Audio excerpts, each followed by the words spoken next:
All right, welcome back, friends. Welcome back. We're in Luke again for day 6. We're in Luke again. So we're in Luke 14 now. Then Jesus said to his host, "When you give a luncheon or a dinner, do not invite your friends, your brothers or sisters, your relatives, or your rich neighbors. If you do, they might invite you back, and so you will be repaid. But when you give a banquet, invite the poor, the crippled, the lame, the blind, and you will be blessed. Although they cannot repay you, you will be repaid at the resurrection of the righteous."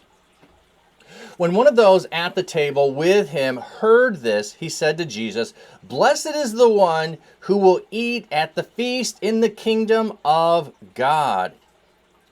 Jesus replied, "A certain man was preparing a great banquet and invited many guests. At the time of the banquet, he sent his servants to tell those who hadn't been invited, 'Come, for everything is now ready.' But they all alike began to make excuses. The first said, 'I have just bought a field, and I must go and see it. Please excuse me.' Another said, 'I have just bought 5 yoke of oxen, and I'm on my way to go try them out. Please excuse me.' Still another said, 'I just got married, so I can't come.' The servant came back and reported this to his master. Then the owner of the house became angry and ordered his servants, 'Go out quickly into the streets and alleys of the town and bring in the poor, the cripple, the blind, and the lame.' 'Sir,' the servant said, 'what you ordered has been done, but there's still room.' Then the master told his servant, 'Go out to the roads and the country lanes and compel them to come in so that my house will be full. I tell you, not one of those who were invited will get a taste of my banquet.'"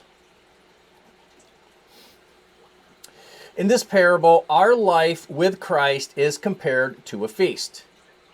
The sideline notes in my Bible gave some great insights.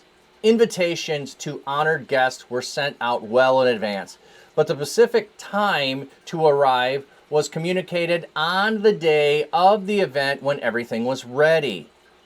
The excuses were an obvious insult to the host, as people would not buy land and then go out and see it. The oxen would have been checked before the purchase was made. Marriage plans were made far in advance. The man certainly would have known of his plans for marriage when he received the original invitation to the banquet. The net effect of all these excuses is that property, oxen, marital duties were more important than the guest relationship to the host.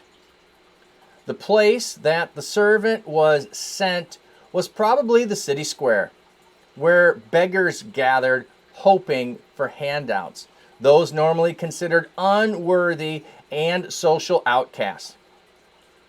When Jesus said, "Make them come in," it was meant to convince them that they really were welcome to the banquet. Middle East etiquette requires people of low social rank to refuse invitation from those of a higher social status. Jesus has given us the invitation to his banquet. What is your relationship to the host? That was Diane Odens. Thank you, Diane. That is such a great question. What is your relationship to the host? How long have you been aware of Jesus? How long has it been? Has it been as long as you can remember because you grew up in a Christian family, in a Christian home, or maybe you didn't, and so it hasn't been that long. Or maybe you had Christian friends or went to a Christian school or a Christian college, and maybe you didn't. What's been your experience to the host? And where are you now? How far away are you from the host?